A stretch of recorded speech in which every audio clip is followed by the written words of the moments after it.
Okay, so I'm going to draw a circle. That's pretty good. All right. Oh, that's horrible. that's embarrassing. Maybe I'll cut that out of the video. No, don't.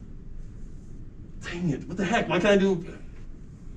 One time I drew a perfect circle and I left it, it was like absolutely perfect. I've never drawn one like that before.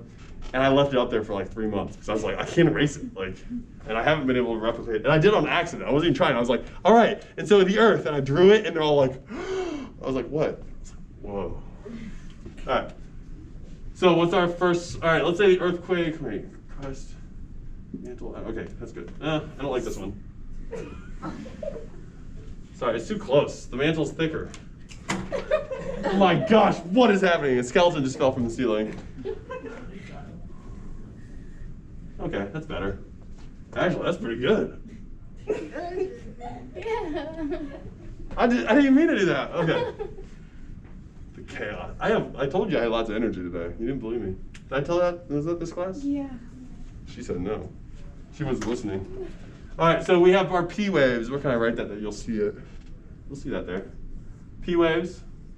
What does P wave stand for? P, what does the P and P wave stand for? Yeah. Primary waves means it's the fastest, so we're gonna start with that. Earthquake starts here. Can you see that? Yeah, you can see that. And then the P wave, does it travel through all the layers or just some of the layers? Yeah, she's nodding her head. Yeah, it goes through all the layers, but when it hits a layer, it does something. What does it do? Yeah. Slows down. Yeah, it slows down and it refracts a little bit. Now you're not gonna have to draw this on the test. I just want you to know that. Okay, so it slows down through each of the layers. Okay, and then the S wave. What does S wave stand for? S and S wave stand for, yeah. Secondary waves. And that means they're arriving second. Now, what do they do? What do they do? Yeah. They don't go through liquids. What do they do when they hit a liquid layer?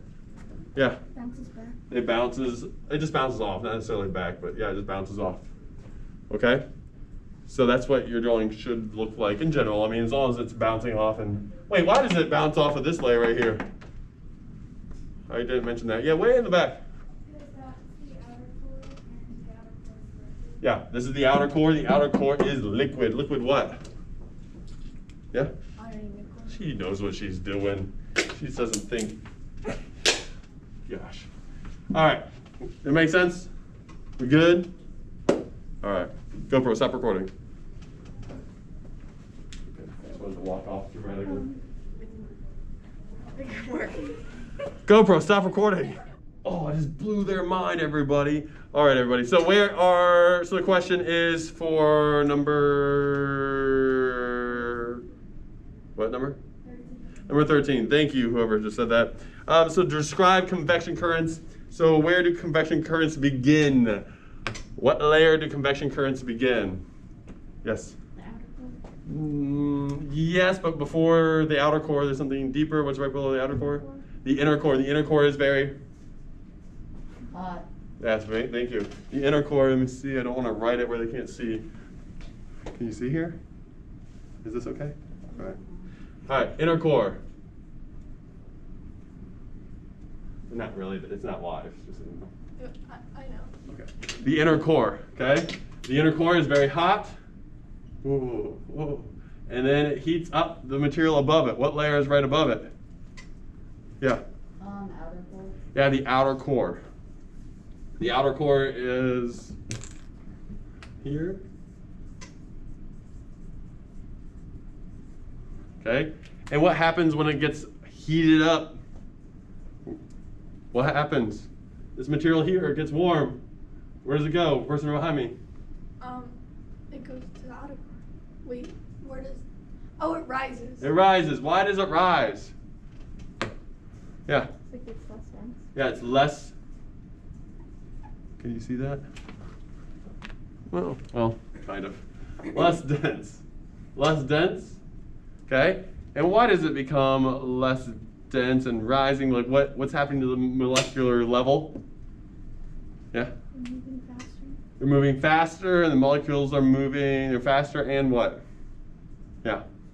Yeah, they're spreading out. Okay, so less dense. And then what happens when it's away from the heat source? Yeah, It starts to cool down. cools down because it's not near the heat source, so it cools down and becomes what? Yeah? Less dense. Nope, that was less dense. Oh, sorry, more dense. More dense. Okay, and then sinks. Okay? Becomes more dense and sinks. And that cycle keeps happening. And on the outer core, it's also warm, but there's a layer above the outer core called the what? Can you see that? Yeah, you can. Is it all backwards? Are you kidding me? Oh man, it's inverted. You'll figure it out. All right, I don't know how to switch that. Maybe I'll switch it in the once I stop recording. Ugh. Okay. I wonder if parents think I'm crazy. You guys are just looking at me like, yeah, they do. All right, so in the mantle, so the outer core heats up the mantle, and guess what happens here? What force is happening here? Come on, what's happening here? Yeah. Yeah, still convection current. So we have less dense is rising because it's still getting heated up, and then it cools down. Hey, guess what? Heated up, cooling down. Why does it heat up? Because it's becoming what? Anybody? Yeah. Less dense. Yeah, less dense. Look at this crazy process. And then it cools down because it's more dense. Okay? It's all happening in the mantle. What specifically in the mantle, what layer does this happen? What layer does it happen in the mantle? There's like a soft top part of the mantle. Asthenosphere, A-S-T, a soft top part of the mantle. So this is happening in the asthenosphere. I didn't draw it top so that you could see it. Not you, you. All right, and then, what's up here? What's this layer? Yeah. The crust. Yeah, the crust or the lithosphere. So what do you think this is going to do? What do you think the asthenosphere, this moving, these convection currents, is going to do to the crust? Yeah. Earthquake? Yes. Kind of, yes, but yeah, it moves it, which then causes an earthquake. So it's going to move it, and then this is going to spin it actually that direction. You see how it's spinning that way, so it's going to move it that way. Okay. So all that to say, I think the next question on the study guide is, how do the convection currents affect the lithosphere? Okay, right? Is that the next question? No, is where are the convection currents thought to occur? Okay, so where are the convection currents? We just said the outer core in the asthenosphere or in the mantle, so you could write that one down. And then the next question isn't that like, what's the next question? How does the Earth's interior? Okay, yep. How does the Earth's interior move the lithosphere? I just explained that. Because the convection currents are like pulling it and grabbing the lithosphere, they're dragging it along, and it's going to move the lithosphere. Okay? Make sense? Does that make sense? GoPro, stop recording.